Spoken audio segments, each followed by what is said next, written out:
Hari itu, 10 September 2025, kampus Utah Valley University di Orem, Utah, penuh dengan mahasiswa yang penasaran. Acara Prova Mirong yang dibawakan oleh Charlie Kirk, aktivis konservatif ternama sekaligus pendiri Turning Point USA, memang selalu penuh kontroversi.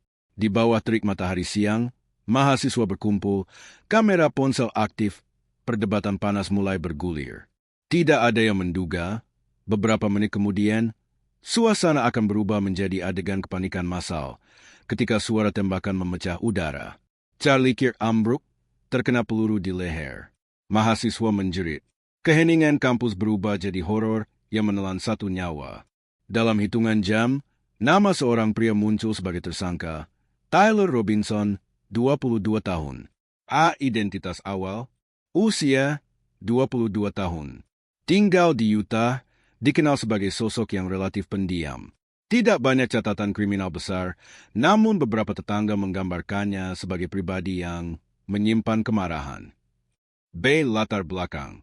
Menurut laporan awal penyelidikan, Tyler Robinson tidak memiliki ikatan langsung dengan Charlie Kirk secara pribadi. Namun, postingan media sosialnya menunjukkan ketidakpuasan terhadap politik konservatif, terutama figur-figur publik yang dianggap provokatif. Motif yang masih diperdebatkan. Sebagian menduga Robinson bertindak karena kebencian politik. Ada yang menyebut ia mengalami gangguan kesehatan mental yang tidak tertangani. Laporan lain menyebut ia sempat merasa terjebak dalam situasi sosial politik yang penuh polarisasi. Hingga kini, FBI dan kepolisian Utah masih mendalami motif sebenarnya, karena Robinson mengaku menembak, tetapi alasan detailnya belum terungkap jelas. Pukul 12.20 siang, 10 September 2025, Charlie Kirk berdiri di depan mahasiswa, menjawab pertanyaan. Stand Prova Mirong dikerumuni puluhan orang. Suara tembakan terdengar. Peluru dilepaskan dari jarak sekitar 200 yard, 180 meter, diduga dari sebuah gedung di dekat kampus. Kepanikan massa. Mahasiswa berlarian, teriakan, "Run!" terdengar. Beberapa orang tiarap, ada yang langsung menolong Kirk yang roboh. Charlie Kirk dibawa ke rumah sakit. Tim keamanan pribadi segera membawa Kirk. Namun, luka parah di leher kepala membuatnya tidak bisa diselamatkan. Polisi bergerak cepat. Petugas menemukan bukti dan kesaksian bahwa Tyler Robinson diduga sebagai pelaku. Pengakuan kepada keluarga. Menurut laporan, Robinson mengaku kepada anggota keluarga bahwa dialah penembak. Keluarganya yang panik langsung menghubungi pihak berwenang. Penangkapan. Robinson kemudian ditangkap tanpa perlawanan berarti. Kampus Utah Valley University berubah jadi lokasi trauma. Mahasiswa yang hadir menjadi saksi peristiwa yang tidak akan pernah terlupakan. Keluarga Charlie Kirk, istri dan dua anaknya kehilangan sosok suami dan ayah, menambah duka dalam politik Amerika.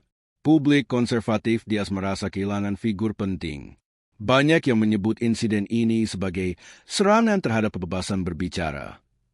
Kubu oposisi mayoritas mengutuk, meski ada segelintir suara di media sosial yang justru merayakan tragedi, memicu kontroversi.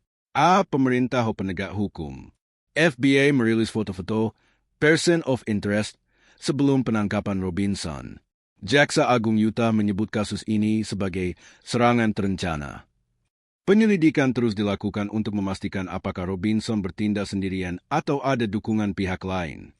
Media tradisional. TV nasional menayangkan liputan panjang. Media konservatif menekankan bahwa insiden ini adalah bukti meningkatnya ancaman terhadap tokoh publik sayap kanan. Media liberal fokus pada perdebatan. Apakah perpecahan ideologi ekstrim di Amerika kini benar-benar mengancam nyawa? Media sosial. Video detik-detik penembakan viral di X, TikTok, dan Instagram. Ada yang menyebarkan teori konspirasi, mulai dari sniper bayaran hingga klaim keterlibatan negara asing. Misinformasi merebak. Beberapa orang tak bersalah dituduh sebagai penembak sebelum identitas Robinson dipastikan. Penangkapan Robinson menimbulkan pertanyaan publik. Bagaimana mungkin seorang anak muda biasa bisa berubah menjadi pelaku penembakan politik? Apakah karena radikalisasi online? Apakah karena tekanan mental dan isolasi sosial? Ataukah ia benar-benar sekadar individu yang bertindak sendiri tanpa jaringan? Setiap sisi hidup Robinson kini dibedah. Riwayat sekolah, catatan kesehatan, aktivitas digital, hubungan keluarga. Semua untuk mencari jawaban. Meningkatnya polarisasi, penembakan ini justru memperdalam jurang antara kubu konservatif dan progresif di AS. Kebebasan berbicara terancam, banyak yang khawatir tokoh publik akan takut mengadakan acara tatap muka. Pertanyaan soal keamanan kampus, apakah universitas mampu menjamin keselamatan ketika tokoh politik hadir? Generasi muda terpapar trauma, mahasiswa yang hadir mungkin membawa luka psikologis bertahun-tahun. Video penembakan disebar tanpa sensor, membuat jutaan orang menonton peristiwa tragis secara grafis. Misinformasi, banyak klaim palsu, termasuk tuduhan bahwa Robinson bukan pelaku asli. Platform digital dituding gagal mencegah penyebaran konten kekerasan. Pertanyaan besar muncul, apakah kita sudah terlalu terbiasa melihat kekerasan sebagai tontonan? Tragedi Charlie Kirk lewat tangan Tyler Robinson bukan hanya soal satu tokoh, tetapi juga cermin polarisasi Amerika. Pertanyaan, apa yang bisa dilakukan untuk mencegah generasi muda berubah jadi pelaku kekerasan politik? Pentingnya literasi digital, agar masyarakat tidak mudah termakan provokasi atau kebencian online. Pentingnya dialog damai, meski berbeda pandangan. Nama Tyler Robinson kini tercatat dalam sejarah kelam politik Amerika, bukan sebagai pemimpin, bukan sebagai aktivis, melainkan sebagai tersangka penembak yang mengakhiri hidup seorang tokoh publik. Namun tragedi ini lebih besar dari sekadar dua nama. Ia adalah alarm keras tentang rapuhnya keamanan di ruang publik, tentang bahayanya polarisasi, tentang tanggung jawab media dan masyarakat dalam menjaga kewarasan demokrasi.